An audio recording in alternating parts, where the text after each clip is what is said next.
All right. Sorry about that. Okay, so today we're going to talk about some aspects of metal injection molding, and fortunately, a lot of them at least relate to what we already talked about for ceramic injection molding. So it may be a little bit of a review for the exam on Monday, so that could be helpful to you.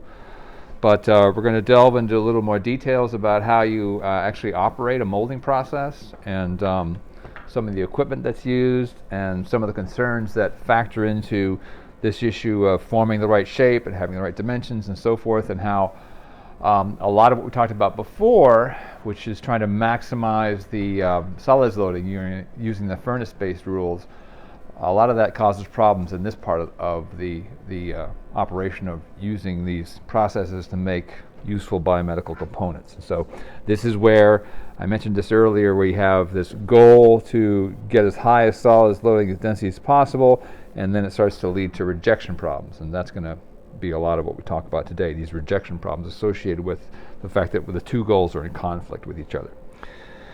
All right, so as before, as I've said previously, that ceramic injection molding is similar to metal injection molding and vice versa, it should make sense to you that due to the better behavior of gas atomized powders, all right, they're rounded, and I mentioned previously some issues with the rounded sizes and shapes and so forth, but in general, it's much easier to work with things that are nice and round, even if you do have to cut it with particles that may not be round, and a much stronger market pull. All right, and so as I mentioned before, you can go to the hardware store and buy stuff that's made by metal injection molding at the hardware store, and so that's, we don't normally buy ceramic parts at the hardware store and so forth and so on. So there's a big pull there for things like copper-based alloys and brass and some forms of stainless steel. If you can injection mold it, you'll find a market for it. They're not highly load-bearing. You're not going to make nails and screws out of it, but if it's just decorative, then yeah, sure, let's make it by injection molding. So that part of the technology area is more mature, and it leads to a more in-depth knowledge of the process, which we're going to talk about today. And there's also, as a result of all that, a broad range of materials available. All right, and so I talked about previously the downsides of casting and how metal injection molding can step into and take the place of casting, especially when it comes to certain types of alloy compositions that you just can't make via casting because it's too chemically reactive at high temperatures. But MIM allows you to come in and achieve the same thing at low temperatures, and then you start to look at more alloys that can have a lot of different advantages. And of course, bless you, traditional metalworking processes often involve a significant amount of material waste, and so you're right there. You've got someone saying, well, let's get away from casting and stop wasting titanium by the truckload every year. And MIM is more efficient for fabrication of complex components, all right? And so hopefully that's very clear by now. You can make all kinds of crazy shapes and not have to machine them.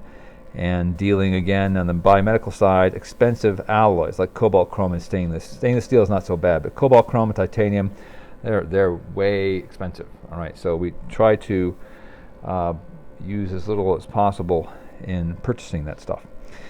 And so also we get very thin walls, 8 thousandths or 200 microns. Does everybody know what a thousandth is? It's not something we talk about in our classes here, but out in the real world, they talk about thousandths a lot. What is 1/1000th? What is a thousandth of when I say a thousandth? An inch, all right? It says right there on the screen, thousandths of an inch. So what does that equal to in microns? Anybody know? It's about 25 microns every thousandth. If you did the math up there, you'd have that. All right, and so when we talk about mil specs, which is something that people have to deal with sometimes, the military especially can say, I want something that's got this specification. So the mil spec comes in, they say they want something that's 2 thousandths. That means it has to be reproducible within 50 microns. Very difficult to do. All right, so some people hate mil specs because of that. But when you want to make very thin walls, all right, and achieve some level of accuracy, then MIM is very helpful for a lot of things, along with the machining and so forth costs. And so an example of this is electromagnetic shielding. So all of your computers have electromagnetic shields to keep one component from influencing another component. And they're tiny little things. They don't need any strength. They just need to sit there and have a little bit of magnetic shielding. And so they make them via injection molding because it's a simple way of making alloys that are cheap, fast, and don't see any stress, but perform a certain important role inside the computer. So that's just one example. All right, so what do these things actually look like? So I wanted to go into some details here because you don't see these around on campus. We used to have one in the unit ops building, which has been knocked down and replaced by part of this building. They used to have one, and we actually went over there and we shot some polycaprolactone dog bones at one point and made a large number of those things. And it looked almost exactly like this. It's just you've got these injection molding machines. It has a reciprocating screw to force the heated feedstock into the die cavity. What does all that mean? So let's zoom in on this. And you start with a feed hopper where you bring in your powder, all right? And this is where you mix everything together, if it's not already mixed for you, and then it goes into this system, and we'll talk about that more, but we've talked about these components, some of them already. There's the nozzle through which this is delivered, and then this goes into where the die is located, and this is significant because the die is controlled by various types of machinery that bring the die together, close it, clamp it, and then allow molding to take place. And then at some point you open it back up again and the part falls out. And ideally goes down here to the collection bin. Collection bin where it's sold at some point and used to make money. So that is all part of this process. And there's a lot of other things obviously that go into it, but that's the heart of it. And what's going on the inside of that horizontal column is the following. We've got a screw that is rotating. The motor is rotating this thing, and this screw is then also rotating inside of this. And we bring in the feedstock into that, and it encounters that screw while it's rotating. So if you've ever seen one of these things, it's kind of non-intuitive. It's a screw that's not screwing anywhere. It's not going anywhere. But what it's doing is rotating inside of this and taking all that powder and whatever else it is and mixing them together and ultimately turning them into what they call a melt pool.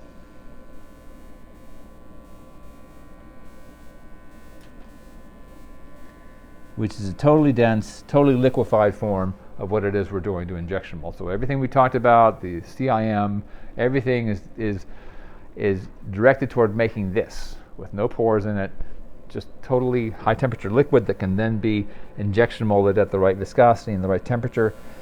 And a key aspect of this is that you've got this process of, first off, you can heat the barrel.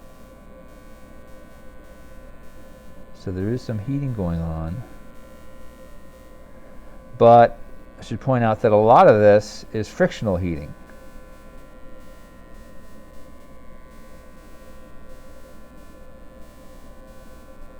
Remember I said that the polymer chains are stuck on the wall and they're not moving, all right? And other polymer chains are going past them and they are moving, otherwise you couldn't make any money off this process. And so that process of being moved, especially by this screw, causes enough frictional heating that it is responsible for most of the melting energy, all right, in these systems. There's this friction at the wall driven by the interaction of the polymer with the metal on the surface of that wall. And in fact, you can shut the heating on the outside off and just run this thing a little faster and it'll be self-sustaining. There's just so much energy associated with the frictional heating process that it can drive the whole thing forward.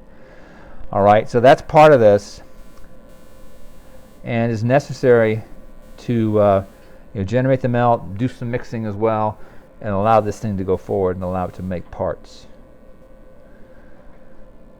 Okay, so that should be pretty straightforward, hopefully. And the process, getting into the nitty-gritty, it sounds easy, but it's not always.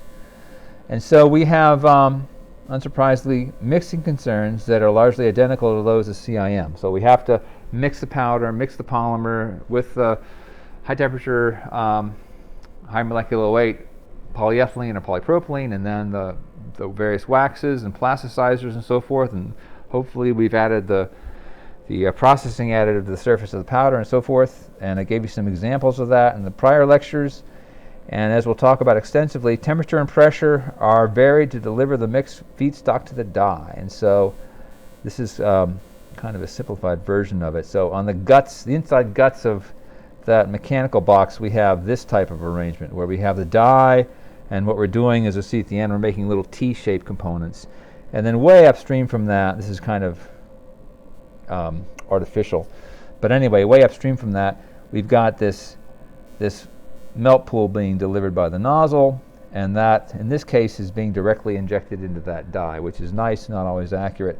You know, in reality, you've got, let's see, you come out of that extruder and you've got, whoops, come on.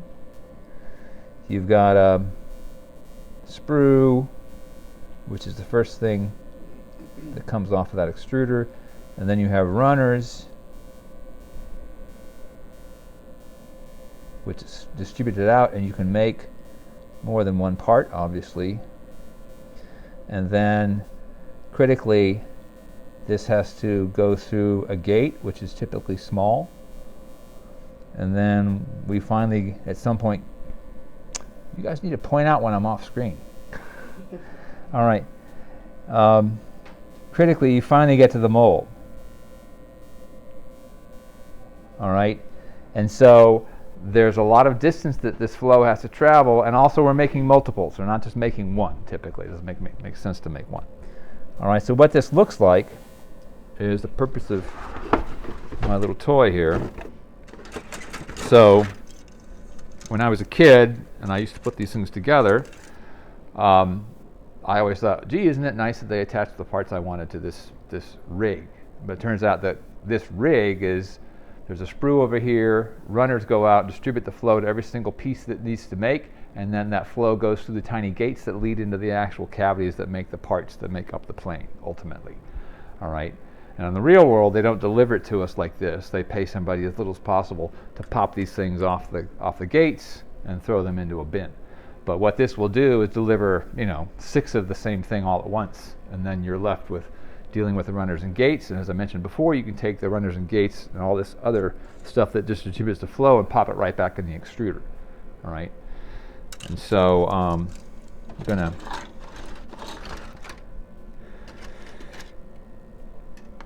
hand some of these out. I'll just hand out these 2 big versions. I'll come back to it in a minute, so don't let them go far. Okay. The reason why I'm handing out the big versions will become clear in a minute. All right, and so that's the process. And obviously you need to clamp relatively complex dies to make those shapes. And so we begin by clamping it closed, injecting the heated feedstock. Damn it. There we go. Injecting the heated feedstock, something called packing out the cavity, which we'll talk about quite a bit, until the gate solidifies. And so you have the gate, which is the last thing before the melt enters the die. That gate has to freeze shut, and that seals the mold and seals the fluid inside the mold and doesn't let it back up. It also ends up maintaining pressure on the inside of the mold, which is very important to get the right shape. And then preparing the next charge while ejecting the relatively cool component, and ideally we get a homogeneous defect-free product out of these batches. And so what's going around, it's not very mechanically demanding, but of course when we're talking about biomedicine, it's very demanding and needs to be pretty much perfect. So the process, as before, whoops, get this right. It's got to be some way of, it looks tiny on my screen, it looks big up there. The flow must pass through the sprue, the runner, and the gate. You guys now, what's going around are examples of sprues, runners, and gates. You see that in the real world prior to entering the mold cavity. And so tooling on the way to the cavity is cooler than the feedstock. So we start out in the melt pool at the highest temperature, and then as we go downstream from that, there's no frictional heating going on, so that flow is cooling off as it gets closer to the mold, and the mold is the coldest part of the system, so the temperature is decreasing continuously, which means that viscosity is continuously increasing. All right, and it increases exponentially, as some of you might remember. There's a that relationship between temperature and viscosity. So it jumps up dramatically. And so what we're looking at here is a way of trying to capture some of that in terms of pressure and time. And you'll see a lot of these time-based studies here in the data I'm presenting today. And so if you've got, and this is again kind of artificial, but this is where the pool is, and this is where the hydraulics that drive this or push it forward. And so that upper curve is showing you the pressure. If I can make my fat fingers hit the target. Hold on, I think I have a pen that will make this easier. All right, so this upper curve is showing you that highest pressure in the system as a function of time. And so we start at a certain pressure, and that pressure increases, and what's happening is at this little hump here, we have the packing going on, which I still haven't talked about much. But in short, it's just maintaining the pressure inside the mold, which is the farthest thing away from the melt pool. And so there's a big bump in pressure to make sure that packing goes on, and then we hold pressure. And then as we move away from it, we get to the nozzle, which is where it goes in, and you can see right away, it hasn't gone very far, but the pressure is lower now. All right, the pressure's dropped off quite a bit, and that hump is not really showing up very much there in that data. And then let me change colors here. Let's get down to the mold itself, the cavity. This is where we're actually making the part. So all this pressure upstream of that is not being transmitted very effectively. All right, there's increases in pressure caused by the initial system, and then that's being countered by all the really high viscosities that are developing as that melt cools. And so the pressure drops off substantially, and then especially toward the end, that hump doesn't show up at all in the pressure that the mold feels. But it's very important in terms of making sure that pressure at the very end is effective enough to cause packing to occur. All right, and so what this is doing, these complex operations that have to do this day in and day out many millions of times per year, upstream pressures greater than those experienced at the gate. There are alternatives. You can mold as quickly as possible or heat the tooling. Typically what we do is we mold as quickly as possible to try to avoid losing all that pressure.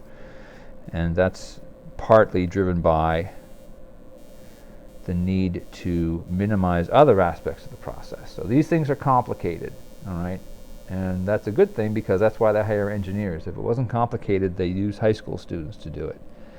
All right, so if it wasn't complicated, engineers would not be necessary. So we have time here, time in motion. I don't know if you guys have heard of time in motion studies. This is an example. So we have the screw revolution that is required for what's called the cooling, mold opening, and mold closing. So we have to make sure it fills correctly. And then we have the filling process, which fills the die, so it pushes the melt forward, and then that stops for a while because cooling is going on. And then we back things out to open up the mold. And we have what are called ejectors, which is, we'll talk about in a second. It ejects the part, core motion, injection unit. There's all sorts of things involved here. But I will want to point out that these are all time-dependent steps. And of course, as I've said, time is money. And so the shorter we can make these, and this is not done on any kind of perspective, they're all divided up more or less equally. Time is money, and we try to minimize these things as much as possible.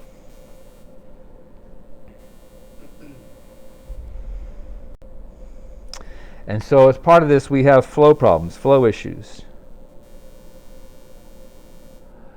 And so we're making complex shape. You've seen those shapes going around, except we need to make sure the flow is really efficient so the high density melt can get into these small nooks and crannies that make up the net shape we're trying to produce during the injection molding process. So the efficiency of flow is critical. And unlike plastic injection molding, metal or ceramic injection molding contains a majority of solid particles. All right. So for the plastics that have gone around, it's mostly whatever this is, polypropylene or polyethylene, and some gray colorant, and maybe certainly some plasticizers and so forth. But the majority of it is the polymer. All right. In this context, we now know that majority of it is solid, not polymer.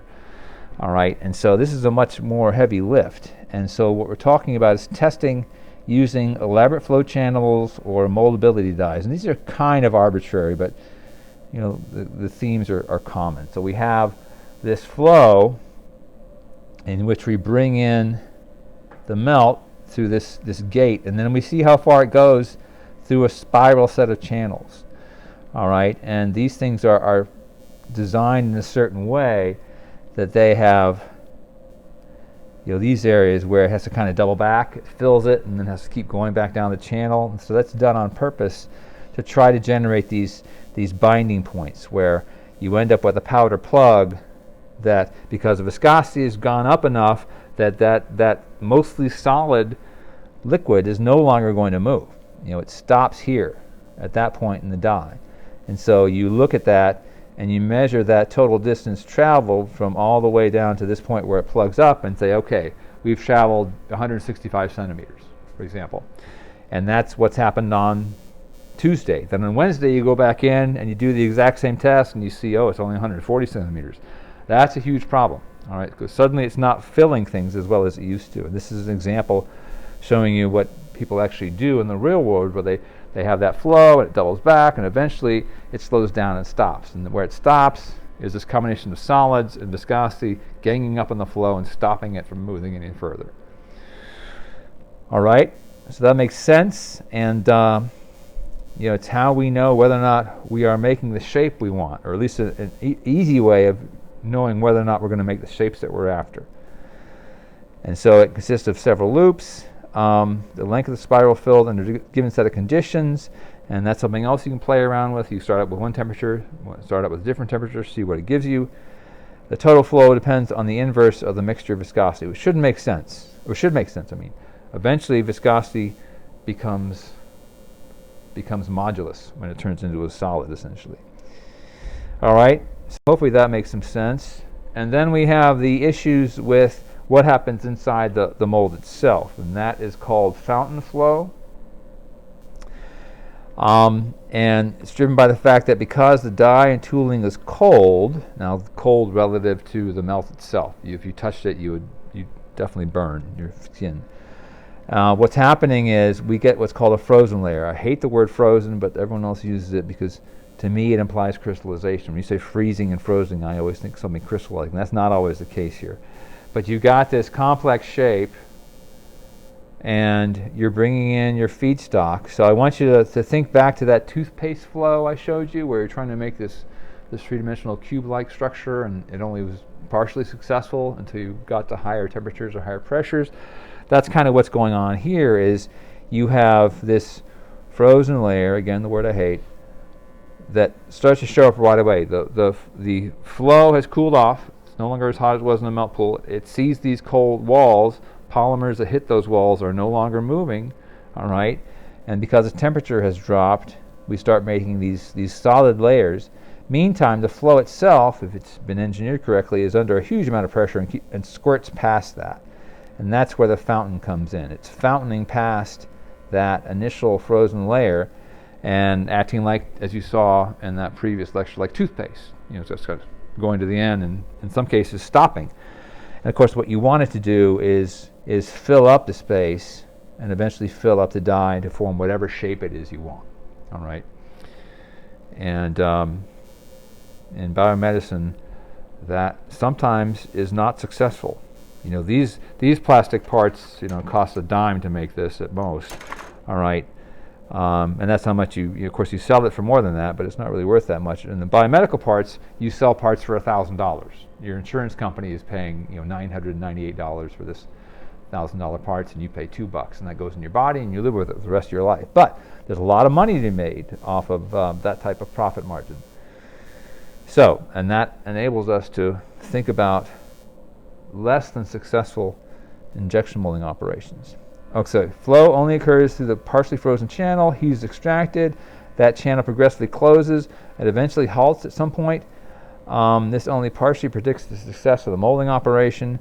Small changes in solid contents have large effects on flow. All right, so thinking back to the spiral mold and flow tests and so forth, that should make some sense to you because viscosity is very sensitive to temperature. And you can also have annoying things that occur, again because we're dealing with a majority solids liquid. Preferential separation of binder to the walls because the polymer gets stuck, and these big metal particles, the round ones especially, those kind of roll along, and so it leaves polymer behind. Meanwhile, the other end is metal rich. The initial gate portion is polymer rich, and that's an issue. It's going to synergy infancy, the defect sizes will be different, everything is going to change because of that. So you get a powder rich plug at the tip and this binder separation, and that's going to be subject to the differential sintering that we've already talked about. All right, different diffusion distances mean different shrinkage rates. And so what you get as a result of all that is this effect of solids loading and spiral distance traveled. And of course, we'd like the spiral distance to be as large as possible, but we're dealing with the furnace model, right? And the furnace model says we want this solids loading to be as absolutely high as possible. Why? We get less sintering shrinkage, less warpage during the shrinkage process associated with sintering. We like high densities. We also drive smaller flaw sizes, better mechanical properties. All those things are very important here. But, we start out here at 45%, and, we're all thinking 70% at this point, but this guy's showing us that the spiral length is 40 centimeters, a little less, and then as we go to higher solids loading, so we go 45 to 49, that's hardly 70%. We're nowhere near where we wanted to be. We've dropped the length of this flow down to less than 10 centimeters, all right? So at some point, with only a little bit more solids loading, it's going to go to 0, all right? And so this is where the problem is. The problem lies in that you cannot, in some cases, fill the mold as reliably as you'd like, all right, in terms of making your targeted shape. This is true for metal injection molding and also true for ceramic injection molding. And so this is shown in this cycle in terms of the pressures involved. It's nice and big up there, so tiny here. Total molding times typically less than a minute. Usually feeds multiple die cavities. So if you spend $1 million on this injection molder, you want to get good use out of it. So you're trying to make 6 parts at a time, 10 parts at a time. And we have this cycle that compensates for flow resistance and pressure gradients. And so that's what's kind of shown here. You have this graph, and they actually measured pressures in this case. And so you've got, first off, the screw displacement up here, which is showing you that we start with a high pressure, and that pressure kind of gradually drops off as the time proceeds. This is only several seconds, and this is just filling the mold. That's all we're talking about here. This is just in that a few seconds of filling the mold. And so then the hydraulic pressure is initially at a maximum here, and it kind of builds.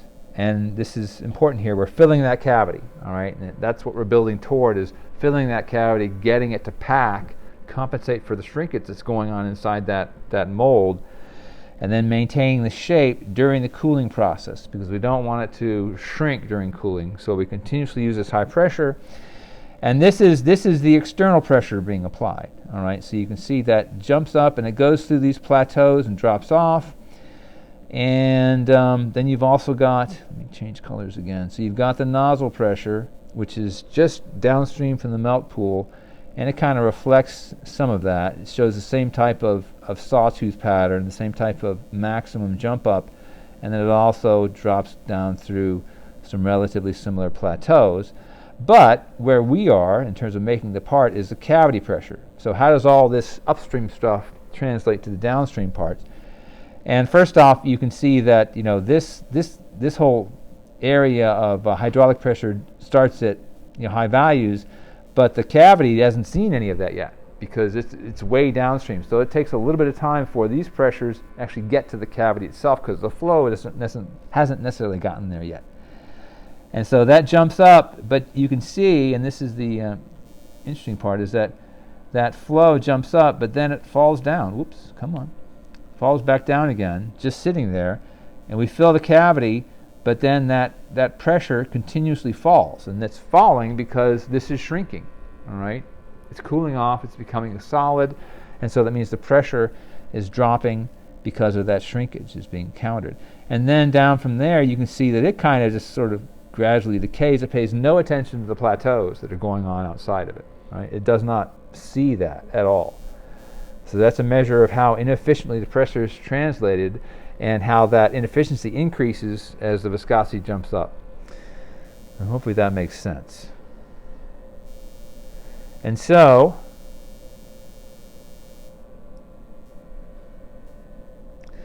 to reduce pressure gradients, proper control must be exercised over parameters including pressure, screw speed, shot size, nozzle temperature, barrel temperature, die temperatures, cooling time, injection rate, mold opening time.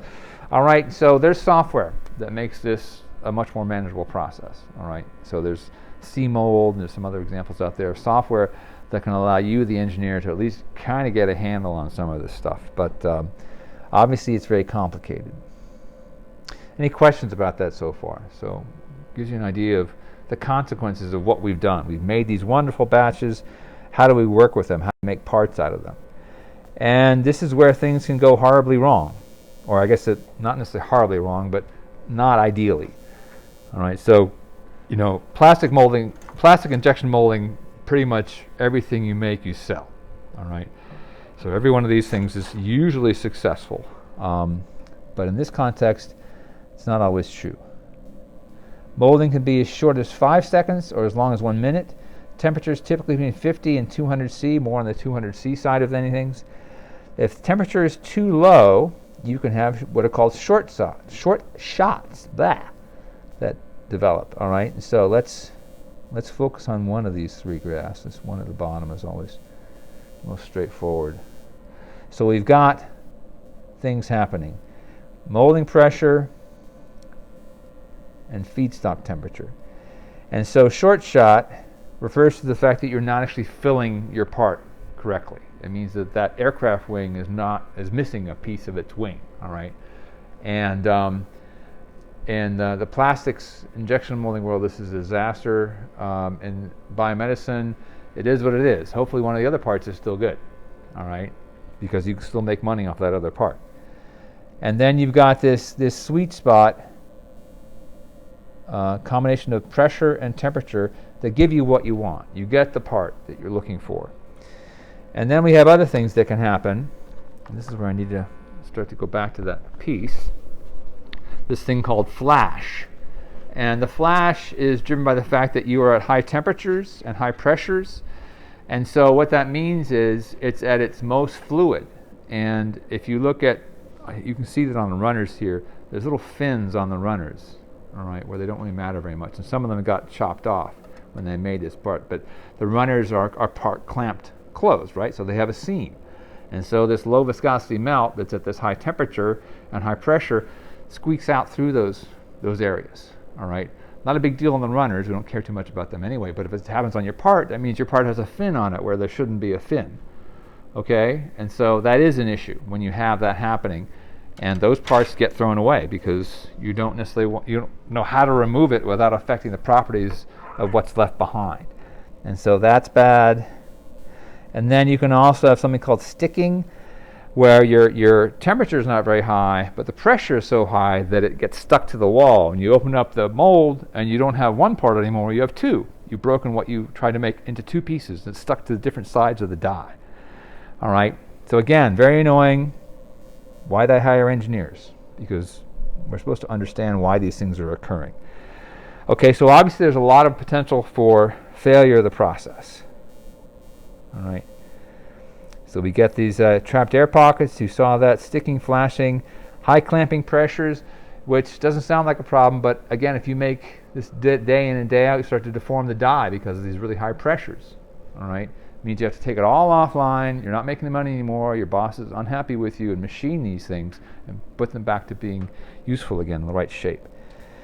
If you have too low a pressure, you get thermal contraction because you're not achieving this packing. And so you need high pressures to make sure the packing occurs in this context. All right, and so this procedure is rife with things that can go wrong.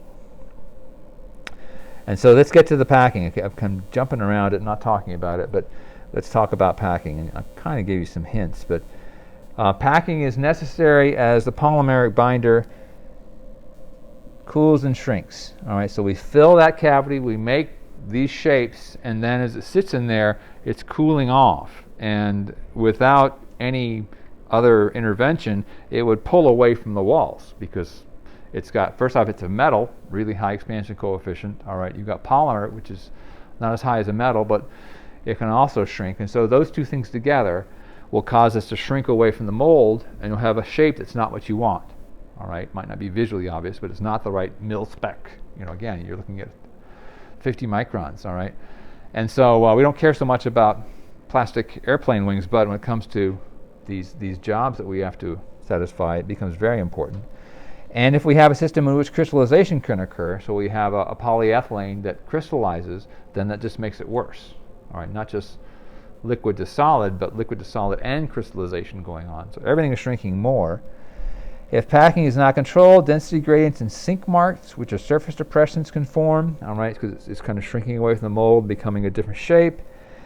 The general goal to overcome this is to maintain high internal pressures in the component on the surface as the surface cools for as long as possible.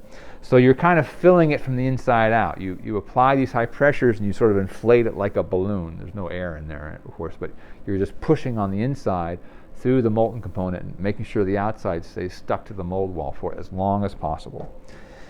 And unsurprisingly, thick parts require longer packing times because the cooling is slower. Thin parts, you can get rapid cooling. You can also have poor flow. And all part of this is driven by the fact that eventually the gate freezes. And that, if it's done correctly, is a good thing because it forms like a solid plug of glue that freezes and maintains whatever pressure is on the inside of that thing. But you don't want it to occur too quickly before the packing pressure has been applied. And so what that looks like in terms of a profile of temperature and pressure, you have let's start over here. You have a very high temperature at the beginning because that's where you need it. You want a low viscosity, meaning high temperature. And then the pressure starts to go along with that to make sure it runs down those tiny tubes and pipes and gates and so forth, goes into the mold, and then we maintain at a certain pressure for a certain intensity. You've already seen this on a different graph while that filling occurs. And then eventually the sealing occurs. You can't transmit liquid into it anyway, but hopefully the pressure inside is still high enough. And then that's followed by the annoying things. You have to have cooling things. You have to cool it off before you can pop it out. All right, it's still a liquid at this point. There's still some molten components that need to solidify, and then you can finally open the mold and pop these things out. Okay.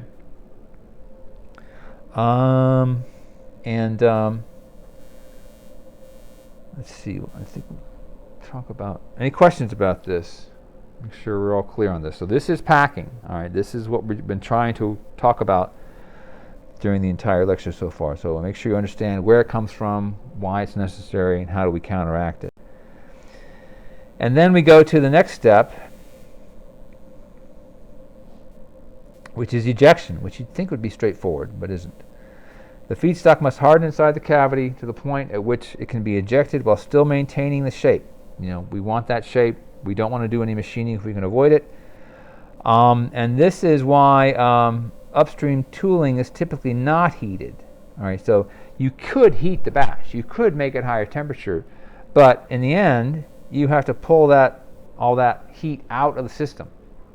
And polymers are awful thermal conductors. Metals are better, which helps, but we're still looking at the polymer as the gatekeeper to getting heat out of that system. In some cases, the component can be ejected before metering is completed. That's typically where you develop an outer skin. Some die temperature minimum must be reached in order to make that work. And you also must have some minimum die cavity pressure must also be reached so that the part does not stick to the die. All right, you want it to be stuck to that mold again because it'll break up into pieces. And so you want to avoid distortion, sticking, die scoring, sink marks or cavity. Figure 624, which is shown here. And so you've got that competition between cavities on one hand if the pressure is too low, and sticking on the other if the pressure is too high. All right, and then we need a certain temperature to allow us to fill it, and we need a certain lower temperature in order for the mold to finally be a low enough temperature that you can get the part out. So there's this sweet spot, and you see this a lot in industry. There's no one defined point or even a line. There's an area in which we can make money. Outside of that area, we're not so good at making money. All right, so you see that as part of this process. And as it says here, too high pressure, whoops, let me zoom back out. Too high a pressure results in flash, residual stress, compacts sticking to the tooling. Too low forms sink marks or cavities because of underfilling and excessive shrinkage during cooling. All right, so all those things are important and control the success of what it is we're doing. All right, and that ejection process, let me see, I think make sure I do talk about it. That ejection process involves getting this thing out of the mold. And you can kind of see that here. There are small circular marks on these wings, very tiny little circles. And those are the ejector pins hitting this and popping it out of the mold. You can't just rip the mold in half, because that doesn't mean it comes off the walls. These pins are necessary to get it off the walls, to push it away from the wall, and make sure it comes out in one piece rather than two. Okay, and so you can see that, and if you spend time looking at coffee cups, like I've done too much of, you can actually find the ejector pin marks on coffee cups and things like that. They try to hide them, but they still screw up and show up every once in a while. So that's all part of the process in this context. Any questions about that? About it here. Well, and typical process parameters. 100 to 200, usually on the high end of that. Nozzle temperature, again 200. Mold temperature 200. Rotational speed 35 to 70. It could be faster, but that causes wear and so forth. We don't want to do that. Injection pressures up to 130 megapascals. Packing pressure is only 10. All right, so we may be at 130 way up there in the melt pool, but down at the actual mold itself, it's only 10. Huge losses in pressure as we move down those runner sprues and gates. Fill time, 0.2 to 0.3. So the ironic thing is that's really short. All right, just blink of an eye, you've made your part. But then that's followed by packing time, which can be as long as 60 seconds. All right, that's why packing is so important. You got to do it, otherwise your part isn't in the right shape. And then what's worse is it's got to cool. All right, and so you've got to, as it says here at the end, a total cycle time is as long as 6 minutes. All right, your boss hates that. All right, 6 minutes to make money. That's not good. He'd rather have 4 minutes to make money. Can make more money faster and have that Swiss chalet he's looking for.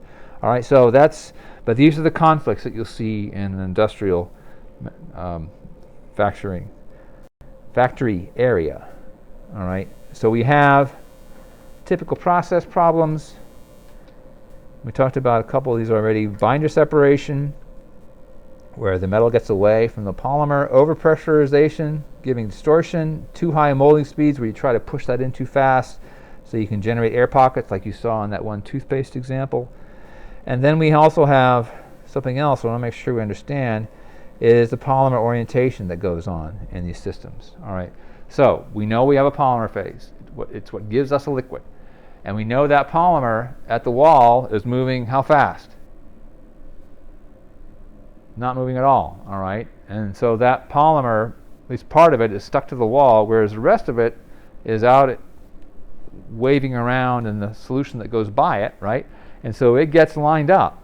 It's going from a non-zero velocity to a more than zero velocity. So that polymer near the wall can line up a lot. And this is the high molecular weight component, all right?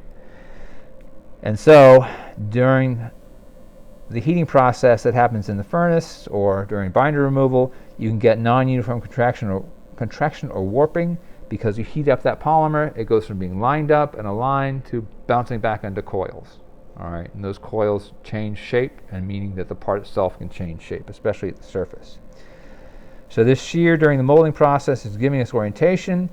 We could, if we wanted to, see some molecular relaxation after molding, which is part of the holding process. All right, as it sits there, as it cools, that's some energy that allows those polymer chains to unalign and destroy their orientation. Brownian motions occurring that helps to eliminate that. Orientation problems occur because of contact with the cold mold wall causes localized freezing during shear, In some cases, the part will crack at the skin core interface. The problem could be so bad, the surface just rebounds away from the rest of it because it goes from being aligned to unaligned and separates from the rest of the part, which doesn't have that problem. And this is commonly avoided by use of lower molecular weight polymer components, I.E waxes. All right, you guys know what those are. All right, compatible with the main polymer, but a lower viscosity, lower molecular weight, it doesn't align very well, and that gets us around this problem. Any questions about that? Any questions about orientation? Yes? I have a question about like the actual process. Huh? So during the cooling phase, it's literally just sitting with the constant pressure, and it's up to the actual like atoms and stuff to shrink itself, right? There's no more added pressure to it at that point? During which phase? The cooling phase? Yeah. Yeah, the cooling, strictly speaking, cooling occurs after packing. So packing is its own thing. And when that gate freezes and you can't apply more pressure to the mold anyway because the gate is now solid, that's considered the cooling state. Okay? So there's no more pressure kind of applied. There's no more pressure reaching it from the melt pool way upstream from that. And at that point, everything is cooling and shrinking and hopefully maintaining the shape of the die at the same time. All right? And the cooling is necessary because, yeah, at the walls it's solid, but there's a core that's still a liquid. And that liquid is cooling off. And it's slow because it's got polymer around it, which stinks in terms of conducting heat. And so it ends up being a slow process, even though there's a bunch of metal in there. All right? Any other questions? Okay, so we make sure we understand orientation and how orientation can be countered.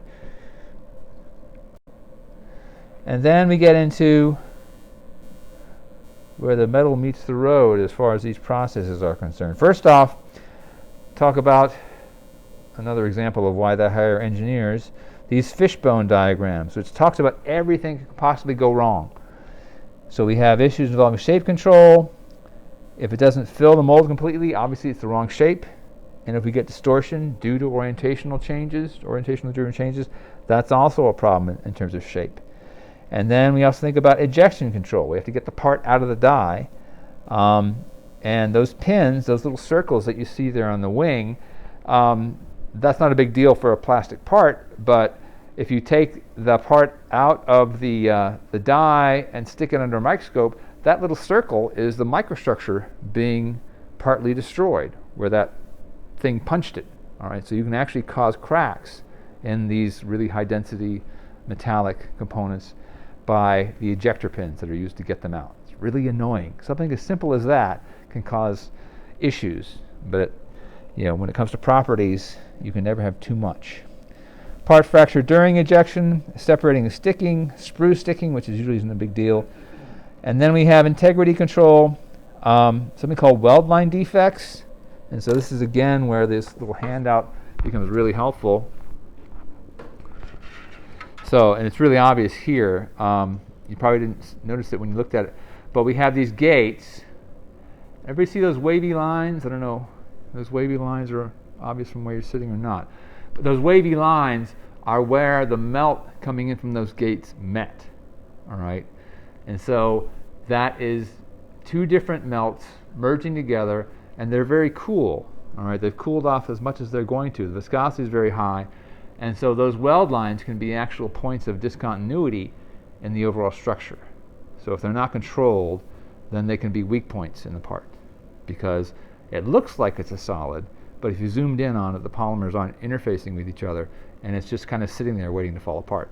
Not a big deal on a model that's going to be painted and see no stress, but something that's going to be stressed can fail at those points where the weld lines exist. All right, there's no welding going on. There should be, but there isn't. Okay, everyone get that? So if you have multiple gates feeding into a process, where those flows end up meeting can cause problems. All right, microporosity, cracking, porosity and voids, those are an issues. And then surface control. Surface is so important because that's usually where the most stresses are. Most mechanical stresses ultimately show up and start from the surface. Inconsistent surface, skinning and lamination, rough finish, which means you have to machine it more. the sink marks that can occur, all right, which is also an issue involving the surface and potentially the properties. And then, annoyingly, flash control. If it sneaks out through the seams, all right, all these dies have seams. So binder can extrude, and then you might leave a trace behind on the surface, which can be a defect in terms of the mechanical properties. And so all these things ultimately get together and determine the final quality of the part that you're making. And so what this graph kind of shows you is the train wreck between the furnace model of trying to get to as high density as possible and the probability of part failure. So you're looking at solids loadings that don't sound all that great, all right, and then you're looking at probability of failure. It might be 0 at 52, but it starts to jump up as we go to 54, 56, 58, and then at 60%, they've all failed. They're all the wrong shape. There's something wrong with all of them at 60% solids loading. And so this is the war between part quality and part mechanical properties, because mechanical properties increase as we go to higher volume, all right, but at the same time our rejection rate goes up to 100%, all right. And so this is the constant struggle that has to go on between where you'd like the properties to be and whether or not you're making any money. But again, it's balanced by the fact that, you know, if you have 50% rejection rate, that still means you're making $1,000 a part at the 50% that are not rejected. All right, so that helps you justify that high rejection rate. All right, any questions about that? Are we ready for the test on Monday? No. All right. Say what? I said, will I ever be ready? Will you ever be ready? That's an open question. I'm going to try my best. Okay. You're curving a test, right? Of course. Yeah. All right.